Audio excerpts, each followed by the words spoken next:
tardes, compañeras, compañeros. Primero un saludo al ministro Reinaldo y agradecer el espacio al gobierno, al Ministerio de Cultura por invitar nosotros como movimiento y lucha permanente a contribuir un poco y socializar desde la visión nuestra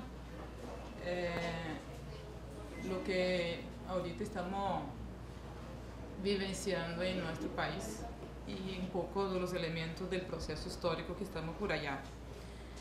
Entonces, el foro nos convoca reflexiones importantes de la coyuntura que estamos pasando en el continente como tal, que de alguna forma más evidente el comportamiento de la derecha latinoamericana, el comportamiento fascista, conservador en algunos países, pero que de forma general es un proceso, digamos, es un comportamiento generalizado de la derecha latinoamericana. Si agarramos el caso, por ejemplo, en México, que he pasado desde el año pasado más evidente, lo que pasa el movimiento y la resistencia mexicana, nos deja muy claro y evidente lo que de facto, cómo se comporta y cómo actúa la derecha conservadora, fascista y asesina del continente, ¿no? Y el pueblo mexicano sigue resistiendo y creyendo que un día podrá tomar el poder y transformar la realidad tan dura que vive la gente y el pueblo mexicano. Y también lo que hemos visto con el ejemplo de la derecha colombiana, de 50 años de guerra, y la forma que se comporta, y la forma que domina tan completa la dominación ideológica, política, económica de este pueblo, de esta sociedad, que es reflejo de lo que le pasa en casi todo el continente, de la derecha en nuestro continente, ¿no? Y la resistencia y las luchas en resistencia en este país es caracterizada básicamente por dos elementos fundamentales que ahí queremos digamos que poner en la mesa, que es la resistencia en defensa de los territorios y de los recursos naturales, que es, digamos, básicamente todos los procesos de resistencia que surgen desde el principio de la lucha contra el colonialismo y el imperialismo en nuestro continente, viene precisamente de estos dos elementos. Y en Brasil pasa por eso también, ¿no? La lucha del movimiento de los trabajadores rurales sin tierra, del MST, al cual pertenezco, es un poco el ejemplo de lo que es la lucha permanente por un bien precioso que es por la tierra, que es, digamos, un bien colectivo. Y es una lucha no del MST precisamente de 30 años, y sí una lucha histórica de los pueblos brasileños, desde la colonia y hasta el momento actual. Y ahí pasamos por la lucha de los indios, por la tierra precisamente, la defensa de sus territorios, de los negros, después de ser colonizados, traídos, esclavizados en Brasil, pasaron por procesos de lucha de tierra, resistencia y del territorio, y después la lucha de los desplazados de sus tierras contra los grandes latifundios, que fue la herencia histórica que nos dejó la grande colonia de 1500, la colonia portuguesa. Y eso es, digamos, lo que simboliza y lo que significa en nuestro continente la lucha de los pueblos contra la oligarquía y contra la derecha, que es la lucha por los territorios y en defensa de los recursos naturales. Y eso, digamos, más nosotros que estamos en la base de la lucha precisamente por uno de los recursos naturales preciosos que es la tierra, y nos identificamos a nivel del continente y también a nivel mundial con ese tipo de lucha y de resistencia. Desde la forma de lucha como en contenido político, ideológico, que nos identificamos a nivel continental. Y eso, la identidad de lucha, también nos ayuda a identificar el enemigo con quien estamos peleando en determinados momentos. Y uno viene al proceso bolivariano, también ahí nos identificamos lo que fue, lo que significa la lucha contra el modelo de los grandes latifundios de los años 30 y cómo fue transformado este modelo en un modelo rentista y dependentista de la grande oligarquía nacional e internacional. Digamos que ahí también nos identificamos con este proceso. Por más que en Brasil no es un país que tiene como base el rentismo petrolero, pero también tiene una oligarquía, una burguesía que tiene como centro la apropiación de los grandes recursos naturales, que es el minerio, la tierra, para dominar la grande mayoría, que es los pobres. Y más para ganar tiempo y socializar más para ir incluso dando el debate, un poco los elementos más de la coyuntura, de lo que hemos identificado como movimiento del momento que estamos viviendo, momento político, económico del proceso, y ahí sintéticamente a unos elementos que hemos, digamos, sistematizado a nivel de organización de las preocupaciones y también de lo que hemos visto como potencialidad del momento actual, ¿no? Entonces, actualmente, como resumen histórico del proceso allá, de lo que hemos visto en Brasil, la burguesía nacional hoy tiene el control de la economía, y quien tiene el control de la economía también tiene el control del poder político del país, ¿no? Que es básicamente el control del capital financiero de los bancos, ¿no? El control de la grande generación de energías, de las grandes obras que genera la energía. El Estado, el gobierno construye las grandes obras y las empresas y el capital privado, la burguesía nacional, controla la distribución de la energía y los precios de la energía. Y eso es considerado como de los grandes potenciales que tiene la burguesía nacional hoy, el poder económico.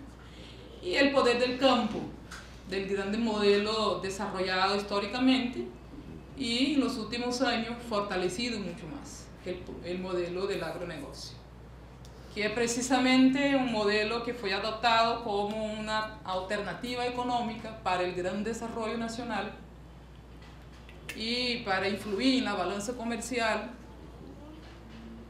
que básicamente es la grande producción de granos y materia prima para la exportación. Y eso ha generado una concentración de tierra y una concentración económica en las manos de muy pocos. Brasil hoy es considerado en el continente el mayor productor de maíz y exportador de soya, de carne y de celulosa. Eso, y con el financiamiento público, sobre todo, que financia este gran modelo de producción. Y ha, digamos, que generado un nivel de desigualdad social en el campo, un desplazamiento más en el campo, y conformado una burguesía conservadora que tiene el poder básicamente económico, de la distribución de las semillas, del control de las semillas. Como ejemplo de eso, el fortalecimiento de la política de los transgénicos, ¿no? La Monsanto, la Bayer, que tiene todo el control de la distribución del insumo y financiada por las grandes empresas productoras de los grandes. Y ese es una de las grandes contradicciones que ahorita vivimos. Por ejemplo, un fato que aconteció hoy incluso, en la pelea que estamos dando allá en el campo precisamente contra ese modelo, por la extensión y el gran uso de veneno, el consumo masivo de veneno que vive la sociedad brasileña. Brasil es uno de los mayores consumidores de veneno. Una persona consume anualmente 1 litro de veneno. por medio del alimento. Y con la política de los transgénicos, en la pelea que fuimos dando por la no aprobación de la ley de transgénicos, no ganamos, porque el Congreso en su mayoría aprobó la ley de transgénicos, pero por lo menos aprobamos de que obliga el empresario, el industrial que pone el alimento en el mercado, que identifique el producto, si es transgénico o no transgénico. Y eso hace 5 años que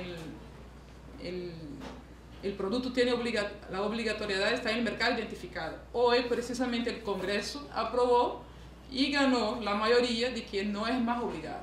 Entonces la sociedad a partir de mañana comienza a comer transgénico como una cosa más natural del mundo, ¿no? Y eso es precisamente un poco de lo que estamos pasando ahorita en el retroceso de las conquistas que fuimos teniendo en esos 10 años, que ahorita vamos retrocediendo en la lucha ya con la burguesía.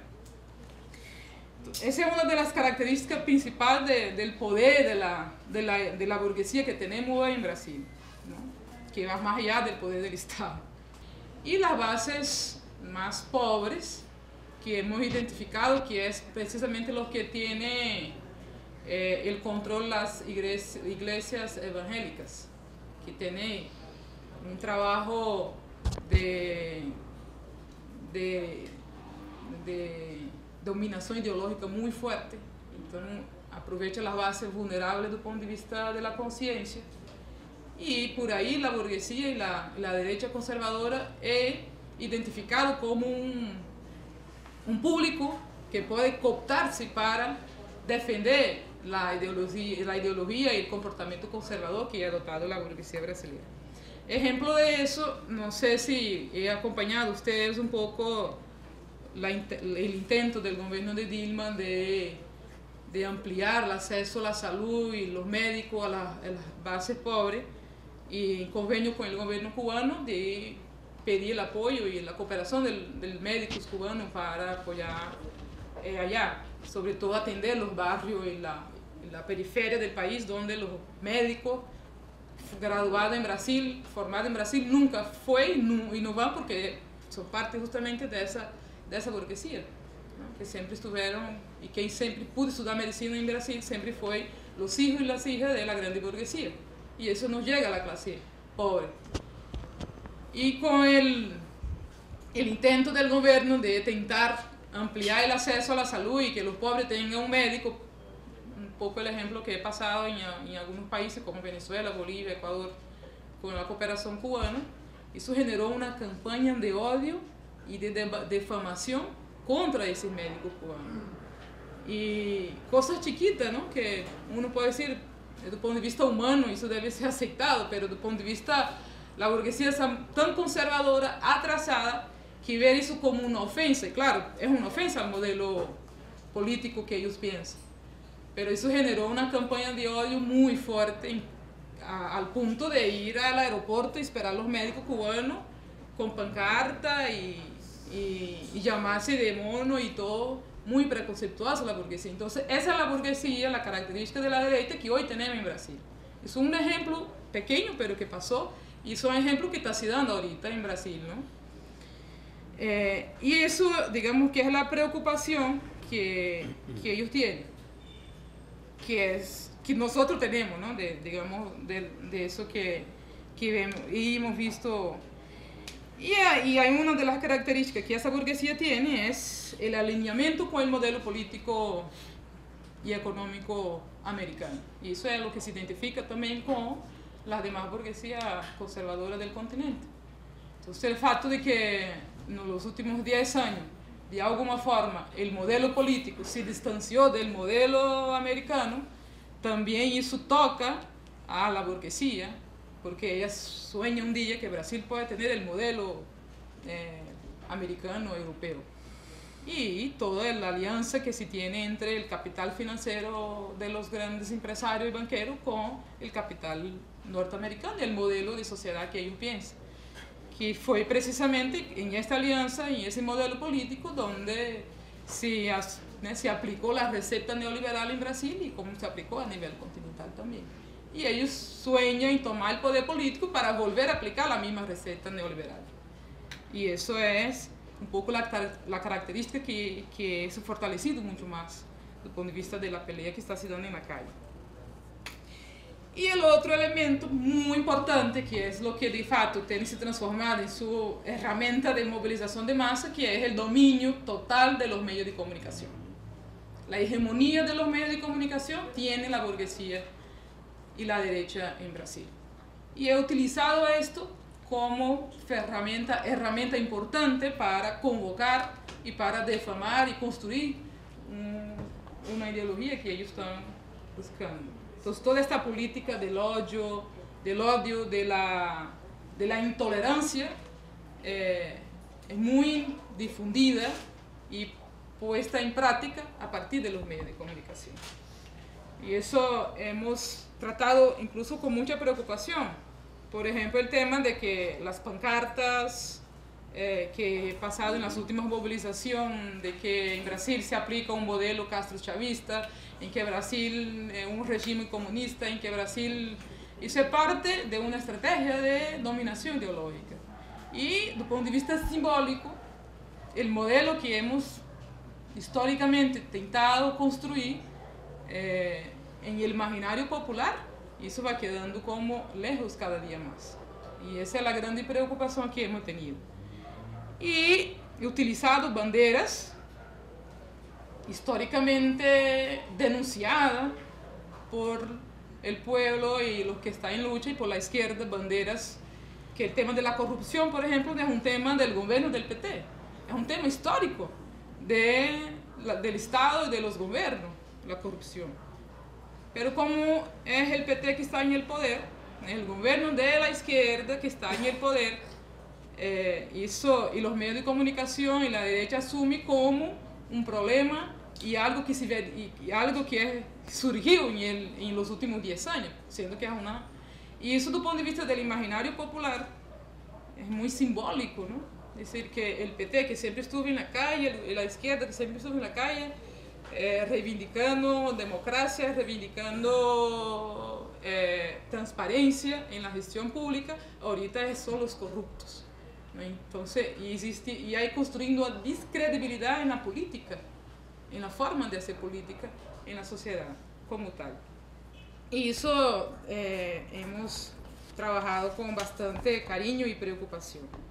Y el otro elemento que identificamos es la alianza que hay entre la burguesía nacional, la derecha, sobre todo con la derecha latinoamericana. Y como ejemplo muy claro, no sé si he acompañado un poco la movida que está se dando toda la dirigencia de la derecha latinoamericana en foros, en conferencias en Perú, en Colombia, en México, y como en Brasil los voceros principales tienen sido los voceros de estas movilizaciones de calle, ¿no? Por ejemplo, el último que estuvo en Perú, Aécio Neves, que es uno de los voceros de esta burguesía, fue como vocero principal de la derecha a este foro a hablar de lo que está pasando en Brasil, siendo que él incluso es uno de los denunciados por la corrupción de Petrobras, ¿no? Pero él sale como la solución de la crisis política, lo que está pasando en Brasil, ¿no? Ahí la táctica que hemos identificado de ellos, la táctica es precisamente mantener el gobierno del PT en la defensiva permanente, que son, fue ese gobierno de 10 años, un gobierno de conciliación, no fue un gobierno que asumió la postura de romper con la lógica y con el modelo neoliberal. Precisamente fue construyendo un modelo medio conciliador que hay algunos más intelectuales dicen que el modelo neodesarrollista, que no entendemos muy bien pues el neo y el desarrollo, como es la cosa, que precisamente es el neoliberalismo más nacionalizado. Ese modelo de conciliación permite con que el gobierno hoy no tenga fuerza política y moral política de enfrentar a esa burguesía lo que está pasando de ofensiva permanente y de desgaste del propio gobierno, ¿no? Y hemos visto que he permitido retrocesos importantes de luchas importantes, de conquistas importantes los de ese año. Por ejemplo, el tema de los transgénicos es algo que pasa por lo menos el tema del campo. Aprobaron la ley de la reducción de la mayoría penal, ¿no? Y eso es algo que fue aprobado semana pasada. Y es una pauta que estaba a los 10 años y la resistencia y lo que hemos dicho de que el problema de la penalidad no es un problema social, que hay que resolver un problema estructural de la sociedad. No es tú poner el menor de 15 años en la cárcel que va a resolver el problema social. Y sí, tú tienes que dar más educación, tú tienes que crear políticas que estos jóvenes tienen más empleo. Y eso, ellos lograron aprobar semana pasada una ley que reduce la mayoría penal. Por ejemplo, ahorita un joven de 15 y 16 años, si comete cualquier robo en la calle, puede tener 10 años de cárcel. Y algo que el gobierno y la resistencia vinimos ahí peleando con el Congreso, y como ahorita ellos tienen la mayoría. Y el tema de la agenda permanente de la corrupción, claro, el gobierno como tal está tentado de dar un otro viés a la pelea, pero de alguna forma, do punto de vista simbólico, ya quedó bastante desmoralizado. Y esa es la táctica de ellos del sangramiento permanente del propio gobierno. El sangramiento de facto de decir que es incompetente, que no sabe gestionar, el Estado es más corrupto, es más ineficiente, el modelo de alguna forma, la economía está en una crisis, está en un descenso y eso afecta las políticas sociales del gobierno. La presidenta tomó una postura de montar un gabinete mucho más conservador, entonces puso un ministro de Economía y Finanzas pro-neoliberal, y lo primero que hice fue reducir los costos públicos, reducir en la educación, los investimentos públicos, reducir en la educación, reducir en la salud y dar más plata a los grandes empresarios. Eso desde el punto de vista de la lucha social, para nosotros que estamos en la calle es mucho más complicado, ¿no? Como tú sales a defender un gobierno contra esa derecha que está en una arremetida permanente, si el propio gobierno tiene una política que afecta directamente a la base social, que tú no tienes elementos para convocarlo, para defenderlo. Entonces es un elemento bastante complicado que estamos viviendo desde el punto de vista interno. De alguna forma, ellos están de fato fortaleciendo la hegemonía permanente desde el punto de vista ideológico desde los medios de comunicación. Y esa es la táctica que ha asumido la burguesía nacional, la derecha sobre todo, que ha fragilizado mucho el tema de la gobernabilidad en Brasil, ¿no? Y para nosotros como izquierda y tal, hemos encarado un desafío muy grande. Una, que es de intentar construir una cierta unidad nacional de todos los sectores. Y ahí está el desafío de hacer con que la izquierda como tal entienda que esa es una lucha de clase y no una lucha de gobierno o contra gobierno. Y hay que entender que más allá de ganar las elecciones, hay que ganar de facto para el modelo político. De alguna forma presionar al gobierno que no retroceda tanto en las conquistas históricas de los trabajadores, para que también tengan un apoyo de la base popular y tener, digamos, elementos para convocarlos a la calle a defender el gobierno y a defender el proyecto político de la izquierda. Entonces hay un esfuerzo ahí de la construcción de un frente nacional de lucha permanente como puntos principales de lucha, que unifica desde el PSTU, que es el más radical de la izquierda, hasta los más gobernistas del proceso, que son, digamos, garantizar por lo menos reformas estructurales importantes en la sociedad, que eso convoca y puede, digamos, ganar el juego del lado de acá, que es la reforma en la educación, que hoy precisamente la educación sigue siendo bastante privatizada, a pesar de que hubo una inversión muy fuerte del gobierno al tema del acceso a la educación. La reforma política del sistema político. El sistema político brasileño es un sistema básicamente garantizado y financiado por 10 empresas. Las 10 empresas que tienen el poder de la economía es hoy que tiene el poder del Congreso Nacional, que fue los que financiaron la última campaña. Entonces, los que financió es los que tienen sus senadores. Y los senadores, que son 70% del Congreso, de esas 10 empresas, son los que están votando contra todas las leyes de los intereses de los trabajadores, precisamente. El retroceso está se dando por ahí. La reforma de los medios de comunicación, sin la democratización de los medios de comunicación, va a estar muy complicado ganar la pelea. Porque el Globo, que es como si fuera la RCTV de aquí de 2003, es quien tiene el dominio de la familia brasileña. Eso es lo que convoca. Ellos, en cada casa tienen una televisión. Y la señal única que llega a la casa del pobre es de la Red Globo. Y la Red Globo precisamente fue quien convocó el acto del 15 de marzo, donde la derecha puso 200.000 en São Paulo, más 100.000 en Río de Janeiro.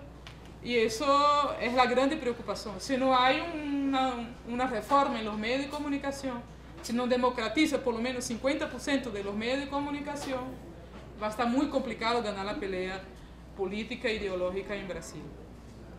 Y la reforma agraria, que es la pauta histórica, una reforma urbana, lo que dice el gobierno, digamos que a las bases populares, el acceso a mejorías económicas, una ascendencia en las clases A, C, B, conforme característica y las organizaciones del Estado, hubo una ascendencia en la clase media, entonces todo ese, y las grandes ciudades crecieron, ¿no? Hubo mejoría y hay mejoría do ponto de vista social. Y digamos que los servicios, cuando uno mejora do ponto de vista económico, también pide mejores servicios. Entonces las ciudades brasileñas transformaron un caos, porque yo soy clase media, yo tengo un carro. Yo soy pobre, no puedo tener un carro, pero necesito un transporte público mínimamente. Entonces, si no piensa en una reforma urbana de mejoría del transporte público, de vías, entonces es insostenible. No sé, en las movilizaciones del mes de julio de 2013, precisamente fue esta populación insatisfeita con los servicios públicos que comenzó toda la convocatoria en São Paulo. Porque hay que pensar en una reforma urbana. Incluso, y el transporte público en las grandes capitales es privatizado, está en la mano de empresas privadas. Entonces, eso también son parte del juego de la propia burguesía, que tiene el control de los servicios públicos y juega conforme el juego político del país, ¿no? Entonces, y esa es un poco las banderas principales de lucha hoy que están en la calle. La lucha por grandes reformas estructurales en la sociedad, que es lo que unifica tanto el proyecto político como también la defensa del propio gobierno. Pero si el gobierno no hace mínimamente alguna reforma que nos ayude y nos da fuego para estar en la calle defendiéndose al modelo político que está en juego, nos cuesta mucho, ¿no? Pero hay también una expectativa que podemos venir en un momento de grandes ascensos de masa, de lucha de masa. Y eso es la apuesta que hemos tenido ya como el movimiento popular y la izquierda como tal en general. Digamos que la ofensiva de la derecha, el comportamiento fascista, conservador de la derecha, de imponer una cierta intolerancia a todo lo que es de izquierda, ha generado también un cierto nivel de unidad de la propia izquierda. Entonces, en las crisis, en momentos de crisis también surgen las cosas buenas, y hemos considerado que es un momento en que hemos identificado el potencial de la unidad que hay a nivel del movimiento popular y de la izquierda como tal. Y esa es la apuesta. Si viene un ascenso de masa, tenemos que estar preparados, por lo menos con instrumentos de luchas organizados y cualificados, cuadros políticos cualificados, para poder saber dirigir el ascenso de masa en Brasil. Pero eso lo que va a nos decir va a ser la coyuntura y las condiciones que hemos construido a nivel de lucha política y de modelo político en el continente. Tenemos claro de que el juego no es por Brasil, el juego no es por Venezuela, es un juego por tomar el poder político y económico de todo el continente, ¿no? Que en este momento en algunos países tenemos el poder político, en alguno el poder económico, pero en la mayoría el poder económico todavía está centrado en la mano de las grandes burguesías conservadoras en nuestro continente. Es eso. Gracias.